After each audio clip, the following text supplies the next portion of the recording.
Good morning. On behalf of the First Unitarian Universalist Church of Columbus, I would like to welcome you to our Sunday service. I am Isabel Call, and it is my pleasure to serve this congregation as the Assistant Minister of Pastoral Care.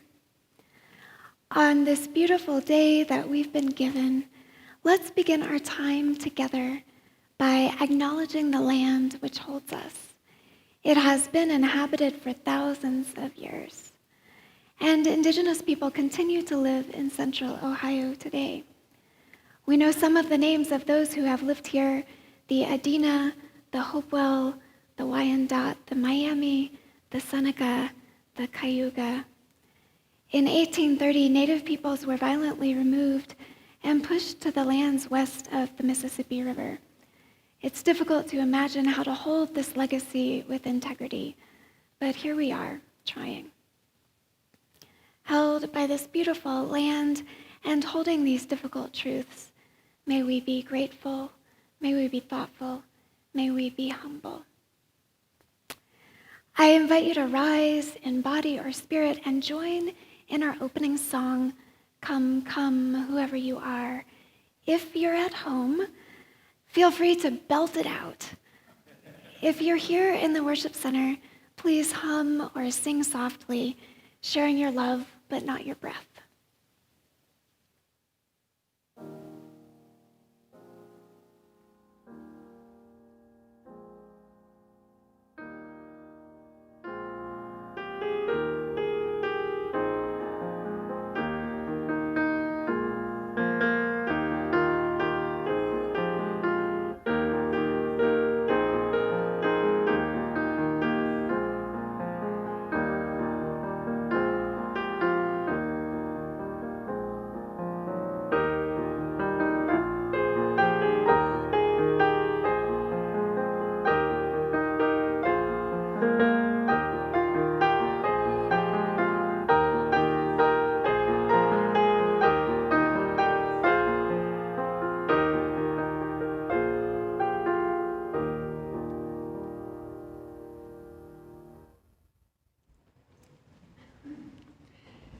Good morning.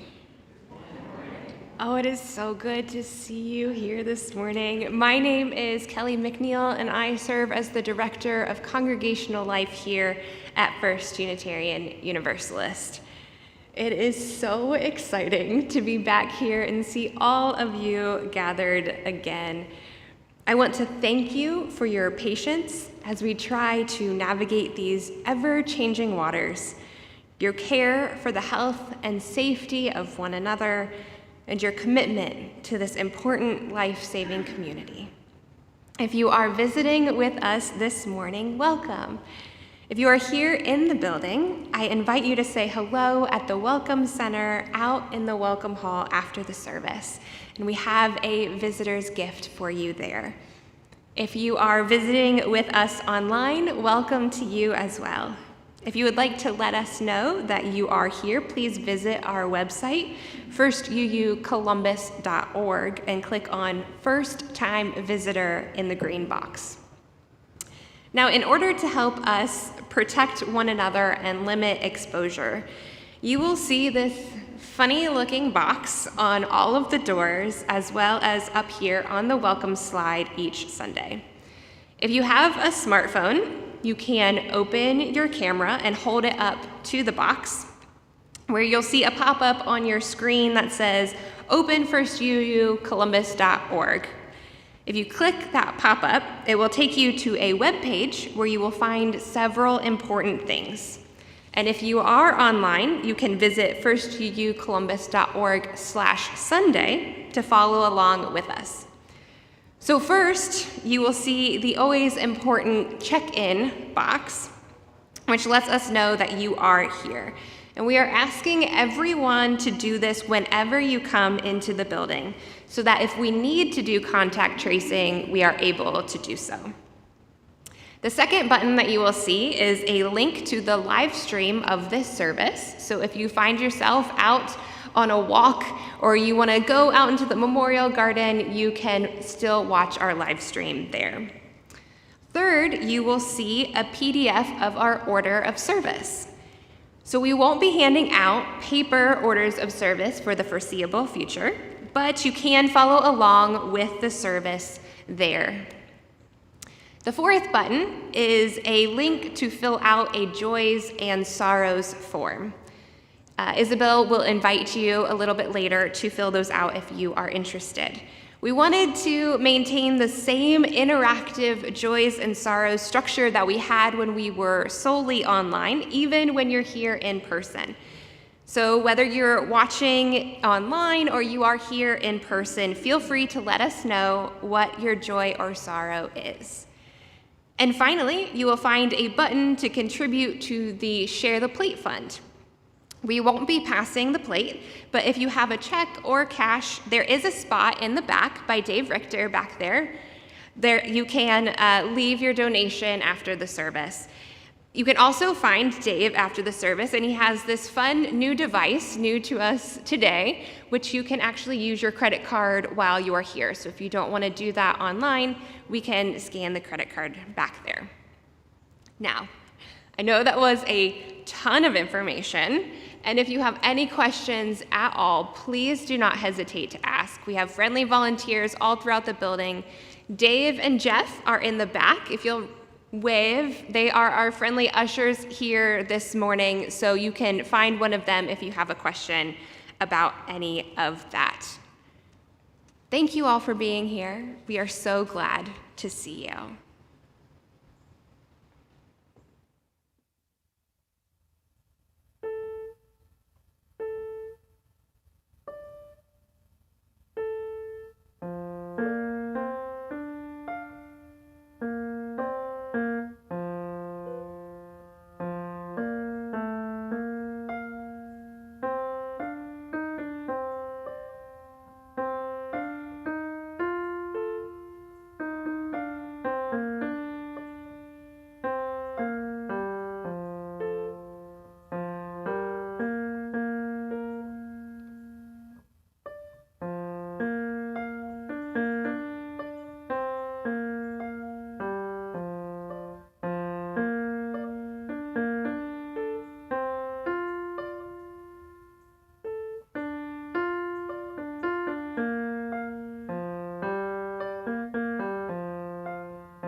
Thank you, Nathan.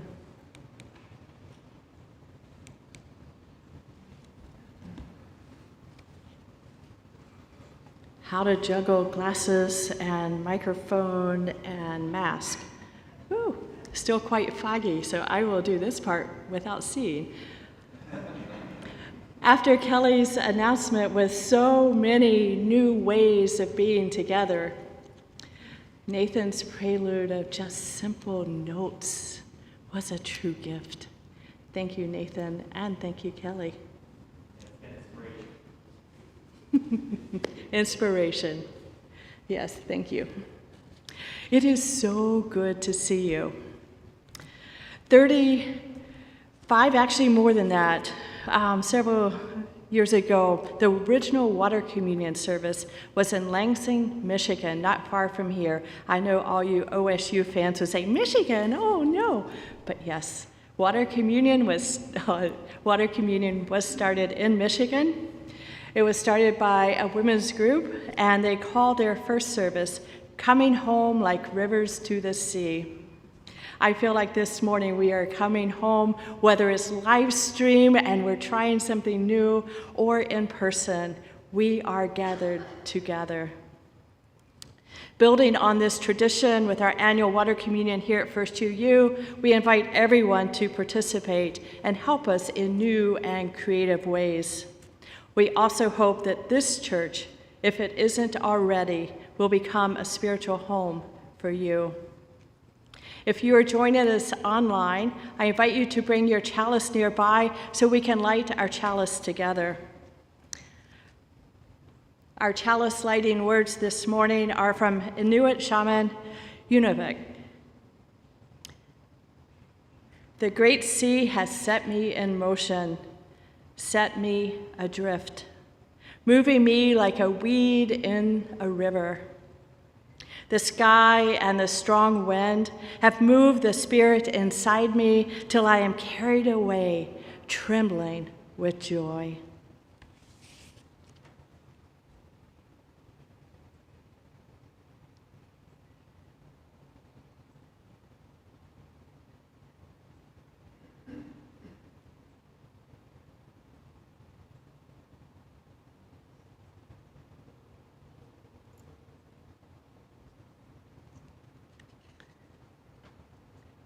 Our chalice is lit.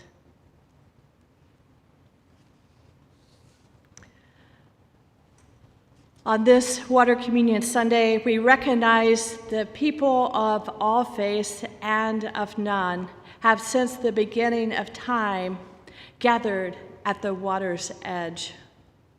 Our Unitarian Universalist faith draws upon and honors many sources.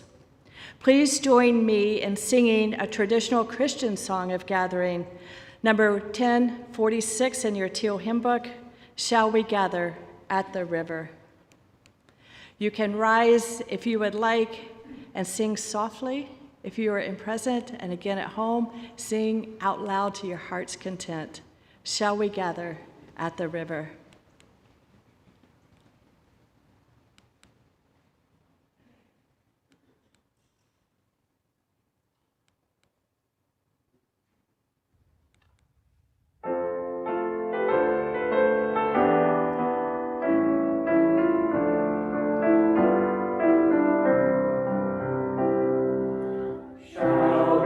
Gather at the river,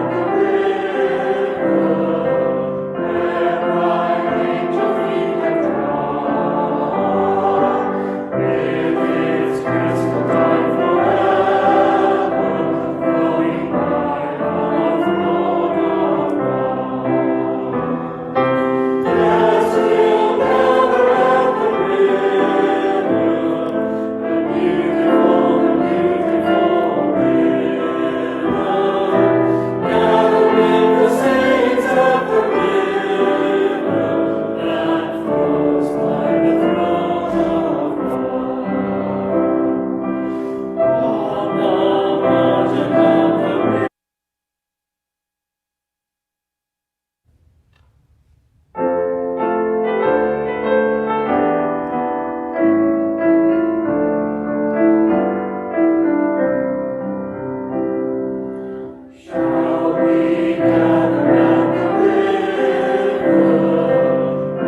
Good morning. It is so good to be together. On behalf of First UU Church of Columbus, wait a second. That's not my part. Hold on. Good morning, again. I'm Amber Scott, and I serve as your Director of Religious Exploration.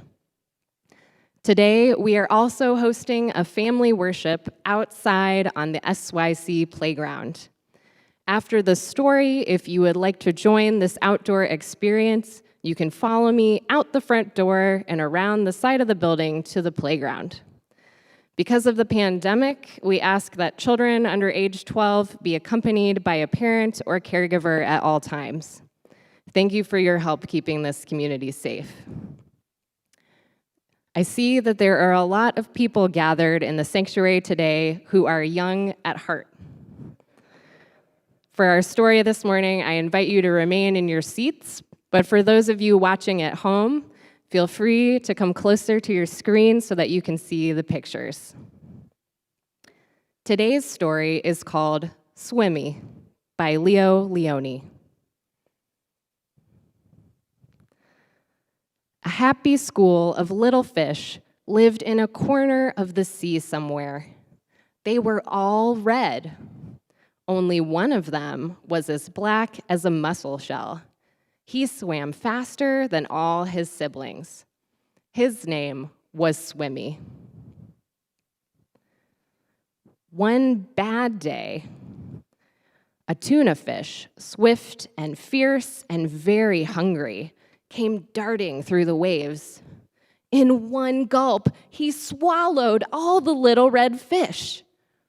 Only Swimmy escaped. He swam away in the deep, wet world. He was scared, lonely, and very sad. But the sea was full of wonderful creatures. And as he swam from marvel to marvel, Swimmy was happy again. He saw a Medusa made of rainbow jelly and a lobster who walked about like a water-moving machine. Some strange fish pulled by an invisible thread. And a forest of seaweed growing from sugar candy rocks. An eel whose tail was almost too far away to remember. And sea anemones who looked like pink palm trees swaying in the wind. Then, hidden in the dark shade of rocks and weeds, he saw a school of little fish just like his own. "Let's go and swim and play and see things," he said happily. "We can't," said the little red fish. "The big fish will eat us all." "But you can't just lie there," said Swimmy. "We must think of something." Swimmy thought and thought and thought. Suddenly, he said, "I have it. We are going to swim all together like the biggest fish in the sea." He taught them to swim close together, each in his own place. And when they had learned to swim together like one giant fish, he said, "I'll be the eye." And so they swam in the cool morning water and in the midday sun and chased the big fish away. The end.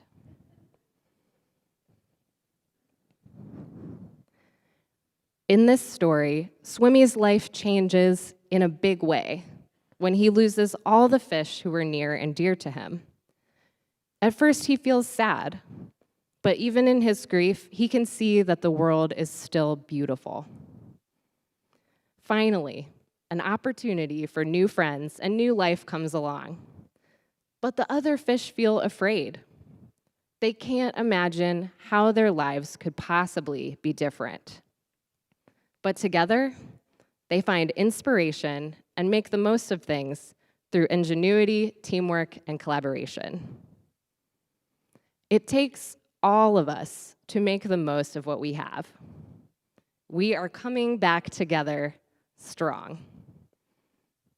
Thank you for your help making this community better than the biggest fish in the sea. For those of you who would like to participate in the family worship outside, I now invite you to follow me out to the playground.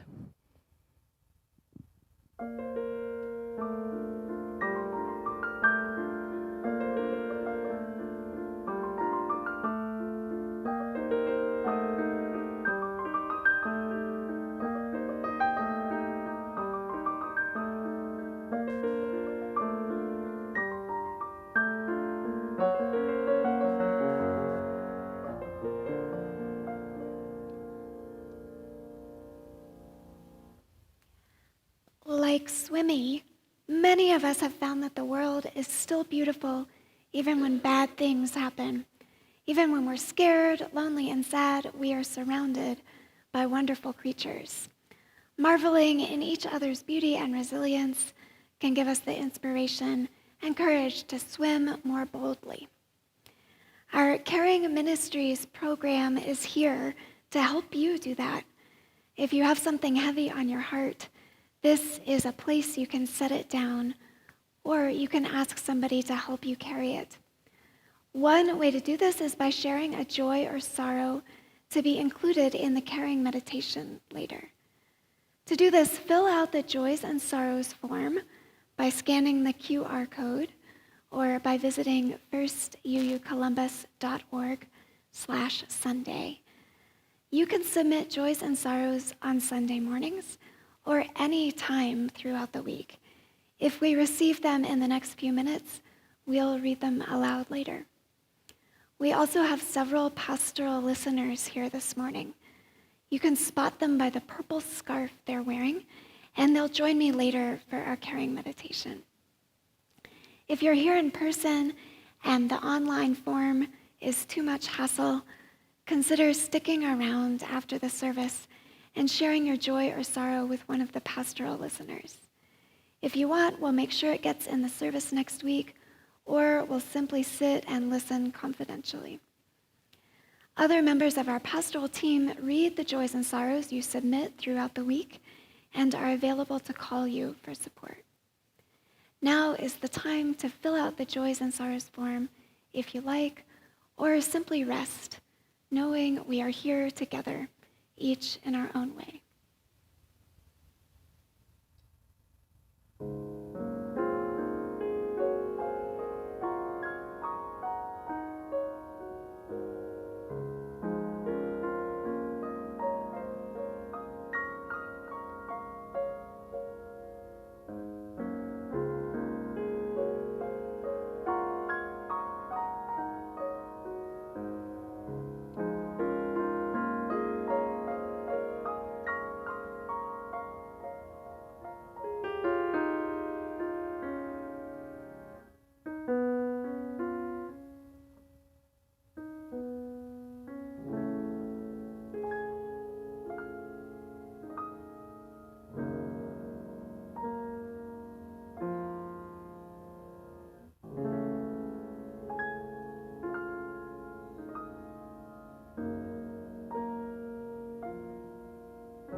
Thank you, Isabel, and thank you, Nathan.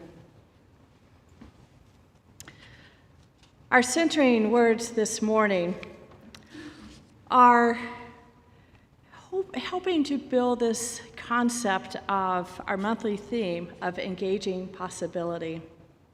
In the Time for All Ages story, little swimmy fish experienced the horror of his friends getting gobbled up by the big tuna. He found new friends, but it wasn't until they found another school of fish like him that he had an idea. They were afraid to go out for fear of being eaten. Swimmy listened, and then he said, "Let's take a chance on my idea." And then they got together, worked together, and swam happily around the sea. For our centering words, I have the same story, but in a different setting. It's shared by Reverend Joanna Fontaine Crawford, a lifelong UU, in this month's Soul Packet. The Zenith Drilling Company prided itself on being the best drill bit producing company in the whole world. In many ways, they had revolutionized the industry using tungsten-tipped drill bits. The problem is the competition caught up with them and began to erode Zenith's market share to the point where profitability was in question. The board of directors decided to get a new CEO who could perhaps help the company recover its previously held market leader status. The new CEO called all the leaders and managers to a 3-day crisis conference where he asked everyone to clarify what they thought the mission of the company was. After much conversation and deliberation, they decided that their mission was not only to make drill bits, but also to make the best drill bits in the world. They all agreed it was an excellent purpose for the company. At this point, the new chief executive said, "No, your job is not to make the best drill bits in the world. Rather, it is to make the best holes in the world." They went on to innovate laser drilling and became the best hole-making company in the world. Ask what's possible, not what's wrong. Repeat if necessary.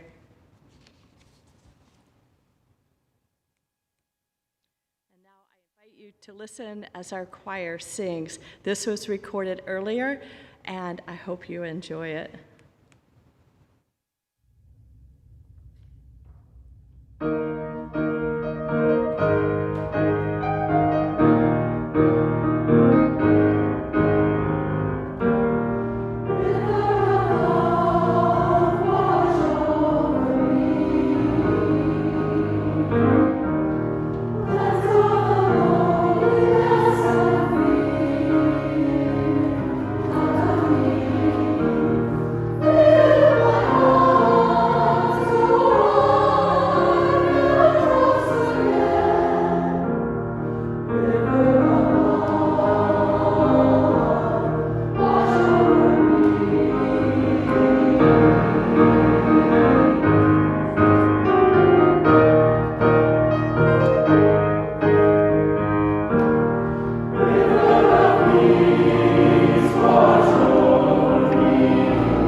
Thank you, choir.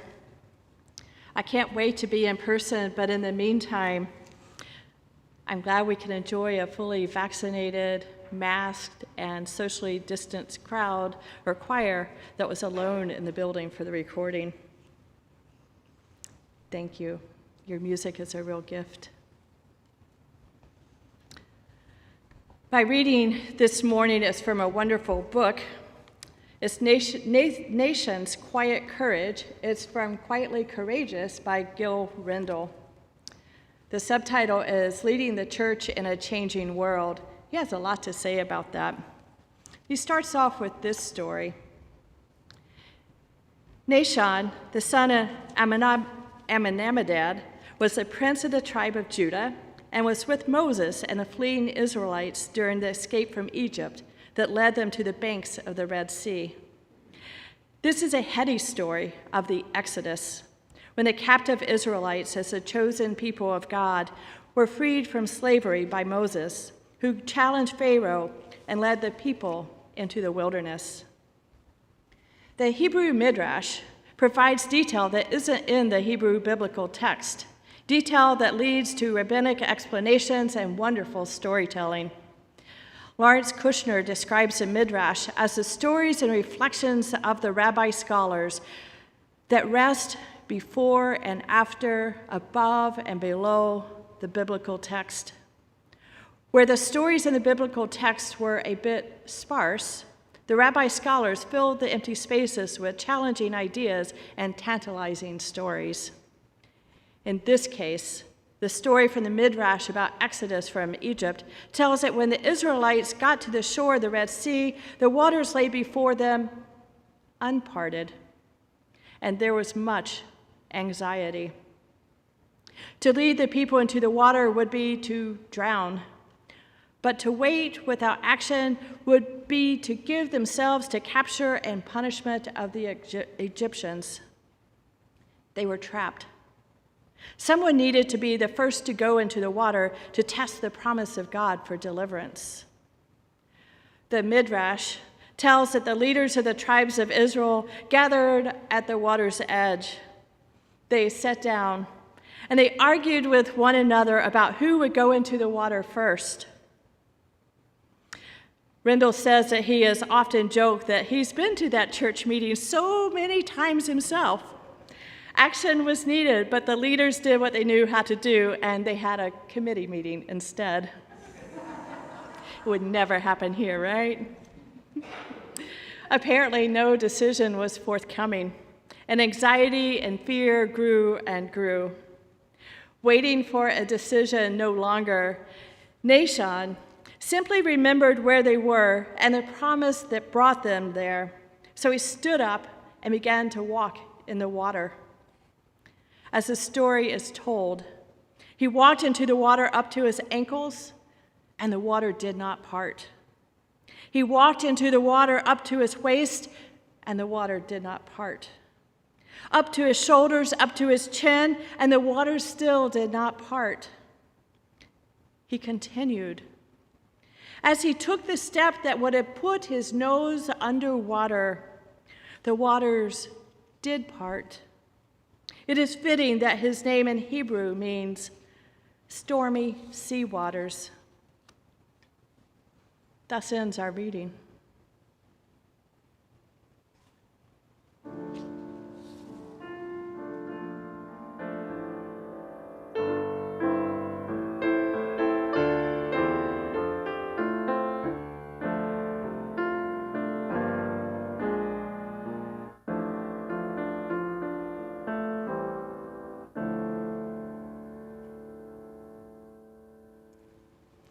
Wade in the water, yes. On the evening of September 4th, 2021, 1 week before the 20th anniversary of 9/11, Glenn Vogt stood at the footprint of the North Tower and gazed at the names stamped in bronze. The sun was diving below the buildings across the Hudson River in New Jersey. Though we didn't realize it, the memorial was shut off to the public. Tourists had been huddled behind a rope line some 20 feet away, but we walked right past them. As we looked on silently, a security guard approached. "I'm sorry, but the site is closed tonight," the man said. Glenn studied the guard. Then he folded his hands as if in prayer. "Please," he said, "I was the general manager of Windows on the World, the restaurant at the top of this building. These were my employees." The man glanced over Glenn's shoulder and asked, "Which ones?" Glenn didn't say anything. Slowly, he turned and he swept his open palm up in the air, demonstrating the scale of devastation. All 79 names were grouped together. The guard closed his eyes. "Take as much time as you need," he said softly. That was the opening story for a piece dated this past Friday in The Atlantic by Tim Alberta, titled, "I Was Responsible for Those People." The manager of Windows of the World survived 9/11, while 79 of his employees died. He's still searching for permission to move on. The rules stated that the park was closed. The restaurant's manager needed to grieve. The security guard listened and set aside the rules. Take as much time as you need.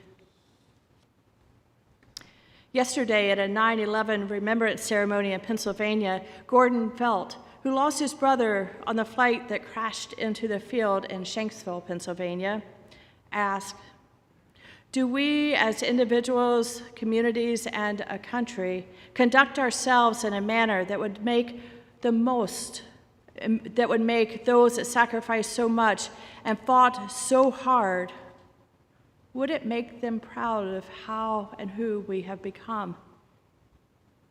Minutes later, George W. Bush, president at the time of 9/11, offered a sort of answer. On the day when America was attacked and in the immediate aftermath, Bush said the country had been unified. Perhaps you remember that day, that time, that moment. I know I do. Tender, vulnerable, open. Bush continued, "Increasingly, America is menaced not by foreign dangers, but by violence that gathers from within." Now, I have to confess that I did not agree with much of what Bush did when he was president, his tenure in the White House, and I believe to this day that some of our current problems are rooted in his actions. But yesterday, he spoke truth. There's little cultural overlap between the violent extremist abroad and violent extremists at home. But in their disdain for pluralism, in their disregard for human life, their determination to defile national symbols, they are children of the same foul spirit, and it is our continuing duty to confront them. There is so much noise and fear and anxiety out there right now. Some colored red, some colored blue. Throw in a much-needed measure of black and brown and an unfortunate dose of white nationalism. There are edges and precipices that are just right there in front of us. We're like dancing on that edge. And then there's the pandemic. We're all impacted with, I hope there's an end in sight, but we're still in it. Can we have a pause, please? A literal time out? Or at least, stall some and start a committee? In our reading, Nahshon listened as the Israelite leaders argued at the edge of the water, the edge of this Red Sea. Fear was in the air, a turn to captivity on the one side and starving in the wilderness on the other. In front of them was a sea of water, not parted as promised, but rolling, frothing, sure death by drowning. Moses and the leaders were stuck. All options were bad. We sometimes have our own personal bad options too. Some are more than options, some just happen.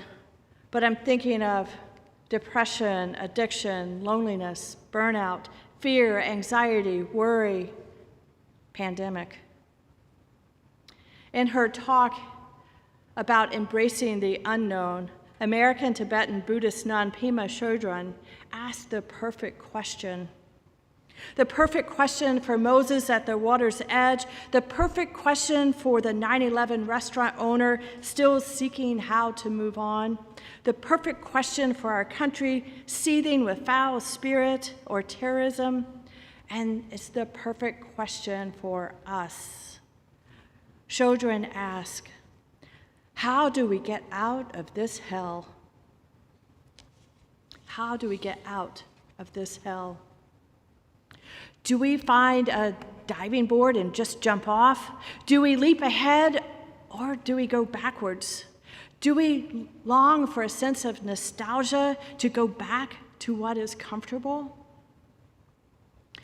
Chodron talks about the gap between life and death. This is one of the three bardos in the Tibetan belief system. It's the one we face every day. This bardo is the gap that it's not just the macro between being born on a certain day and dying on some day out there in the future. It is the gap between this moment and the next. Moments that are always forming and reforming, forming and reforming.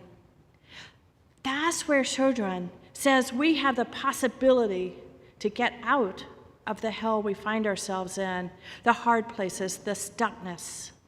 We must go into that gap between the forming and the reforming, the dissolving of the past and the creation of the new. That in between, that luminous space.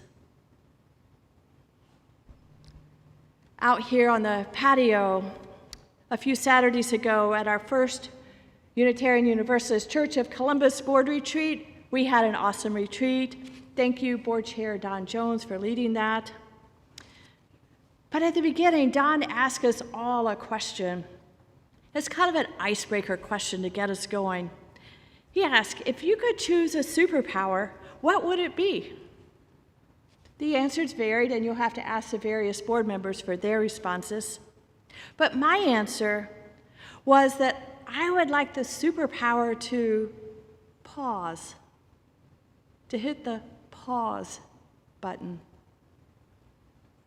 I hadn't listened to Chodron's lecture in a long time, but as I listened to it again in preparation for today, I felt like I could call bingo. That's the answer. I got it. Pause is the key. It isn't just the pause, though, before I get too excited. You can't just hit that pause button and do nothing. You'd still be stuck. Pausing is, in Tibetan Buddhist beliefs, the bardo of becoming, of getting ready to be reborn. In Christianity, is the process philosophy of Alfred North Whitehead as interpreted into process theology by Charles Hartshorne. Basically, an eternal and immutable God is at the same time mutable in the moment. The process of becoming over the absolute substance of a thing or point in time. Another way of thinking about this liminal space, this pause or gap, is the opportunity to inhabit an active verb. leaving the concreteness of nouns on the shoreline. It's risky. It's embracing possibility, but therein lies our hope. The Israelite prince Nahshon stepped into this gap. He stepped into it up to his nose and then kept going. He wanted the moment to be reborn. He slipped by Moses and the other leaders who were at loggerheads. He was tired of being stuck. And he was afraid too.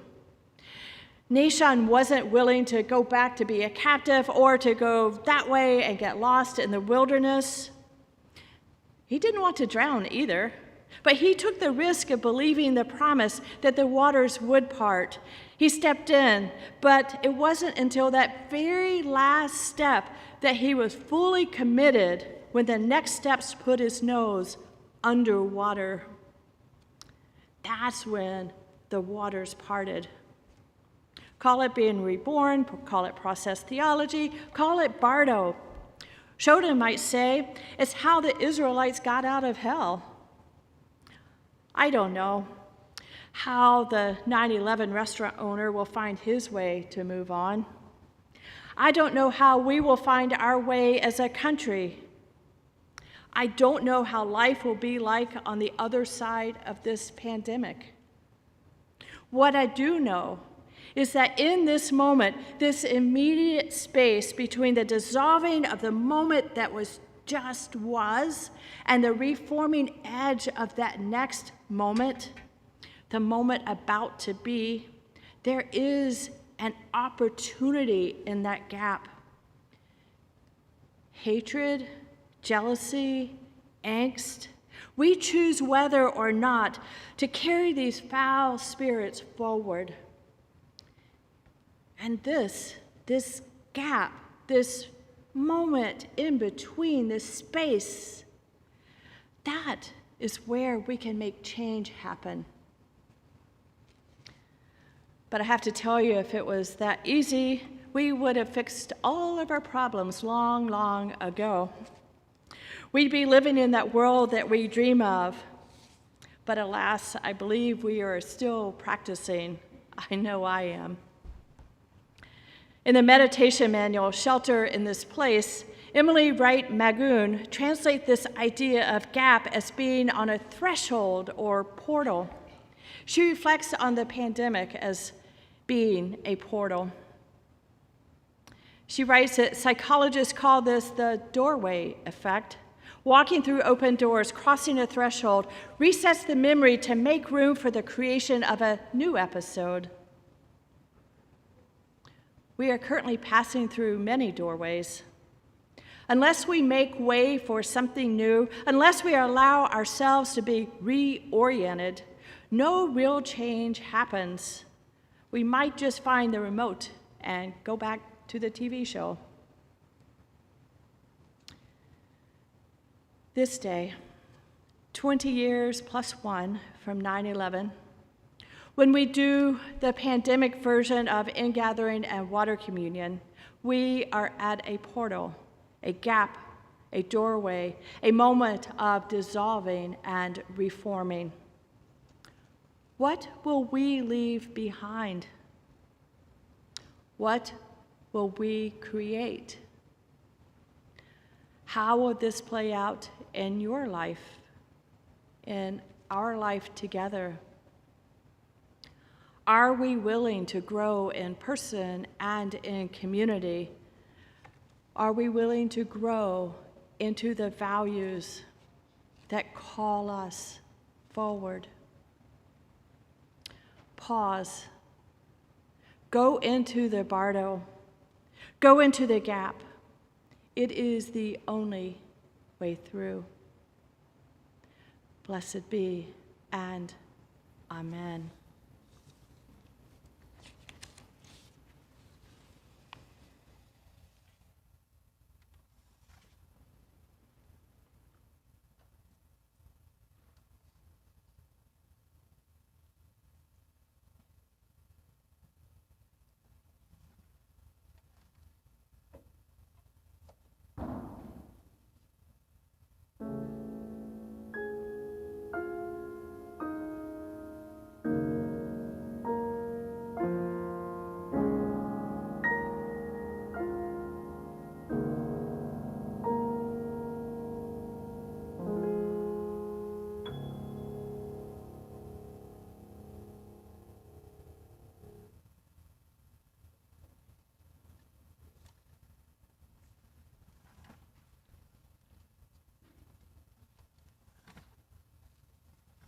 Thank you, Nathan. Good morning. I am your Justice Coordinator, Amanda Hayes. And here we are. Our church is a community of love, caring, and generosity. Together we work for a more just world. To offer our gifts and pay our promise pledges is to say yes. We are defined by our hearts and our deeper values. And regardless of your ability to contribute, we value your presence here. Our Share the Plate recipient for September is UU the Vote, which is a partner of our Democracy and Human Rights Focus Group of our Justice Action Ministry. UU the Vote is a project of the Unitarian Universalist Association that supports UUs across the country working for democracy by registering and engaging voters, fighting voter suppression, and increasing civic engagement. UU the Vote invests in local organizing in places where it will make the most difference. For the 2020 election, UU the Vote helped to fund Unitarian Universalist Justice Ohio, here in Ohio, and its work with the Ohio Voter Rights Coalition. And UU the Vote is gearing up for the upcoming election cycles right now. So for more information, check out our Justice Action Ministry table outside the front doors after our service, or if you're participating virtually, join our virtual coffee hour this week after the service, which is hosted by our Justice Action Ministry. We have a variety of ways you can give. As Kelly explained, you can scan the QR code, text to give, donate via credit card, cash, or check in the back after the service, or visit firstucolumbus.org/Sunday. Our donations have a bigger impact when we give together. Thank you for your generosity.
Thank you, Nathan.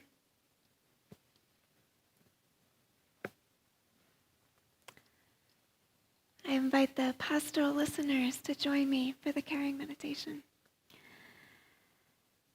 There has been a lot of loss in our lives in the recent past, a lot of change.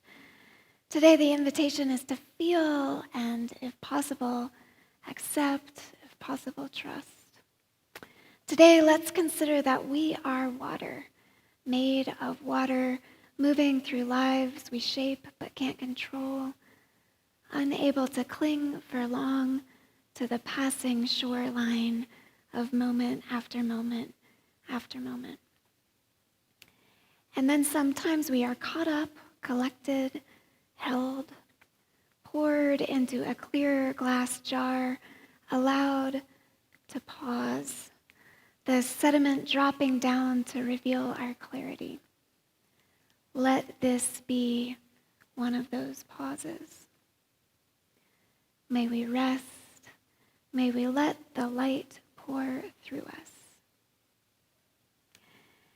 And what shall we become when the time comes and we are invited to enter again into the sacred flow of life uncontained?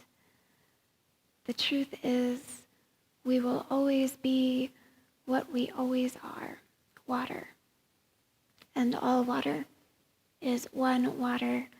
We can be separated from each other temporarily, but isolation is no match for water.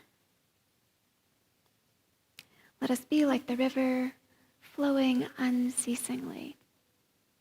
Let us know that no matter our path, no matter what the shape of our container, we are one with each other. Same essence, same love. Now Ron will read our caring cards for today. We send our care and our concern to the extended family of Karen Nekurvis. Karen's nephew, Kenneth, is having a serious health crisis and started radiation therapy last week in Tennessee. Karen asks us to send him our love and our healing energies. We also send our care to his mother, Janet, Karen's sister, to his sister and cousins. We send our sympathy to the extended family of Linda and Stuart Smith. Don, the husband of Linda's sister, Catherine, died September 4th. He is the father of Travis and Cody. We send our deepest sympathy to Janet Mangini.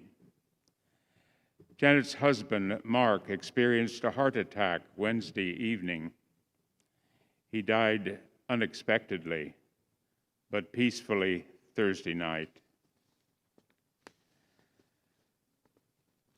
Our joys, congratulations to Kathleen Fowler. Kathleen is being awarded a Living Faith Award at a breakfast on September 23rd at First Community Church. Living Faith Awards are given through the Spirituality Network in honor of individuals whose efforts to help create a more hopeful, more peaceful, and more faithful world.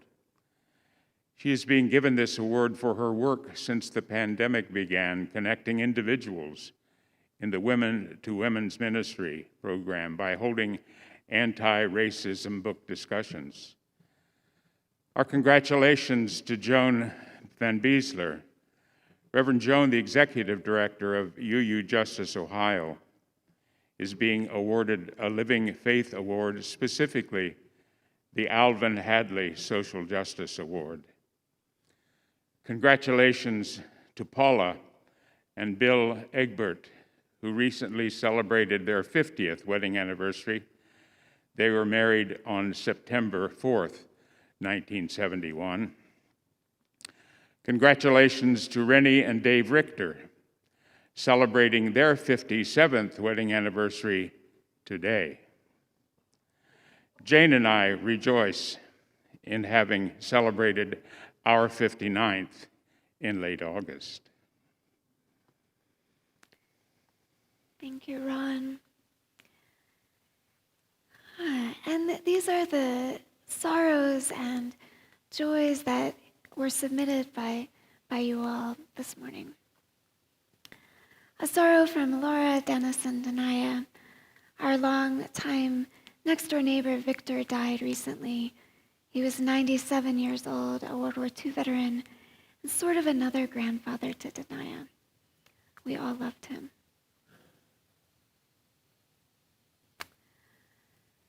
And this is from Laura Hartman. A coworker of mine had surgery for breast cancer this week and will be beginning radiation treatments soon.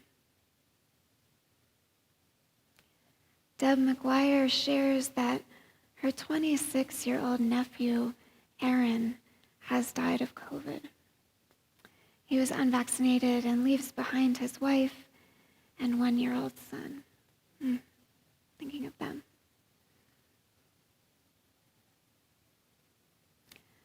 Brian Hageman is grieving the loss of my aunt and a young cousin to COVID last week, and is thankful for reconnecting with that family during this time.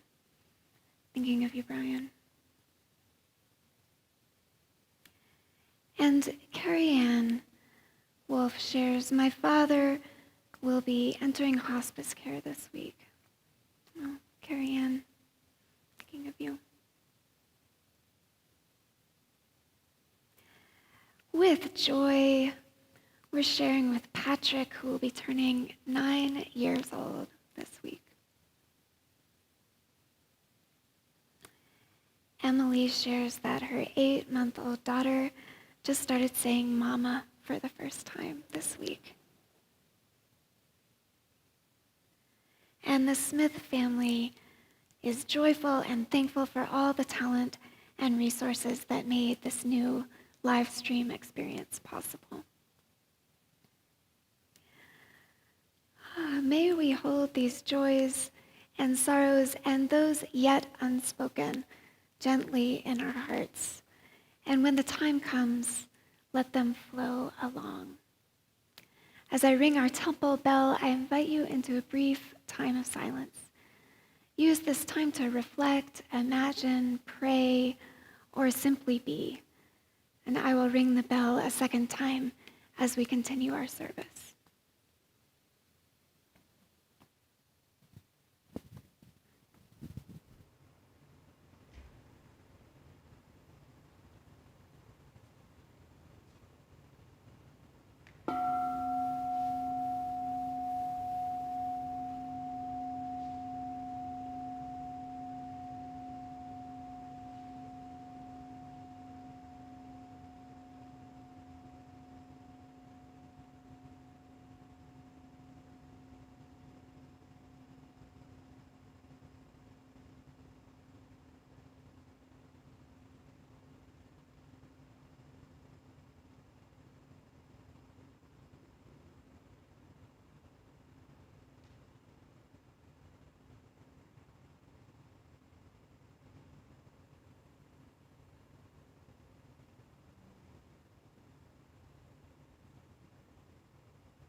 We are indeed a caring community. Thank you. Our water communion this morning is pandemic creative. We've got into that gap, that possibility. We're doing a reverse water communion. If you brought water from your travels or from your kitchen tap, you're welcome to pour it into the bowl up front during our next song, our closing song. Or if you are in person, you can gather a vial of water on your way out. For everyone, in person and online, we are gifting water back to you. This is the Unitarian version of holy water, water you have brought and poured into bowls in water communions past. These waters were poured into our common bowl to bless children, plant trees, and to be a part of an important part of our lives together. Each vial, you will find them on the table as you leave. Each vial contains waters from water communions past, and on the outside there are a series of 4 phrases from our First Unitarian Church of Columbus vision statement. We hope that they speak to your heart. Let's see if we can get a picture of that. It worked, yay.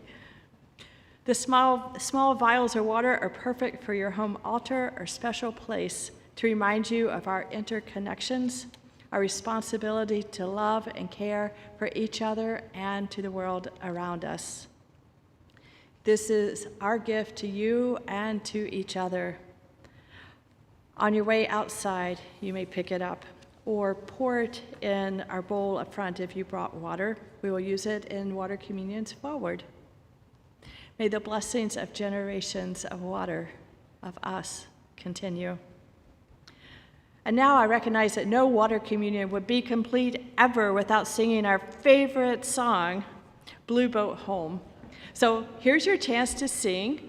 You can rise if you're willing and able and sing softly, but really let the words sink in as we are all interconnected through this blue boat home that we actually call our home.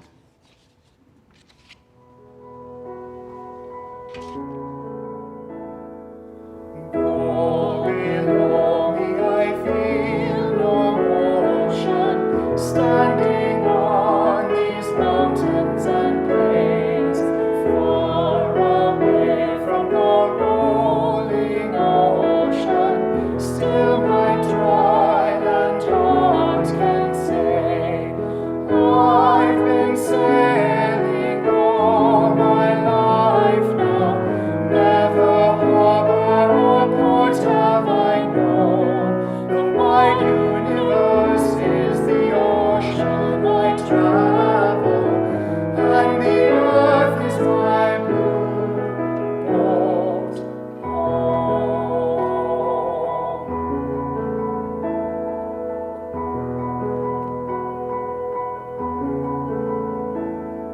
Sun my sail and moon my rudder, as I ply the starry sea, leaning over the edge in wonder, casting questions into the deep, drifting here with my ship's companions, all we kindred pilgrim souls, making our way by the lights of the heavens in a beautiful blue boat home.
You may be seated as we extinguish our chalice. I invite people at home to also bring your chalice close, and we can extinguish it together as we say words from our vision statement together. They will appear in front of you on the slide. We extinguish this flame, but not the light of vision.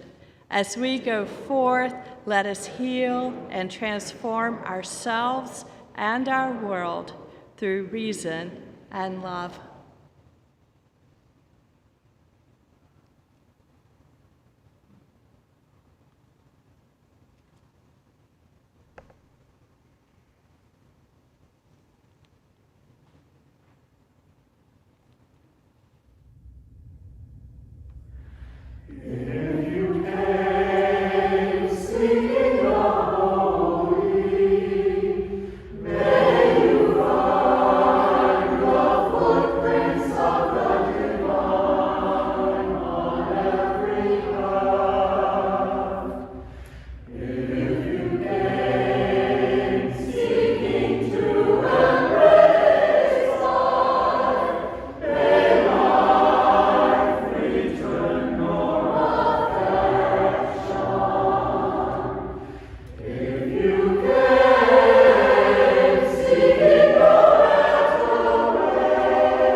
I invite you to remain seated for our postlude while your worship leaders recess. There will be a slide with announcements after the postlude.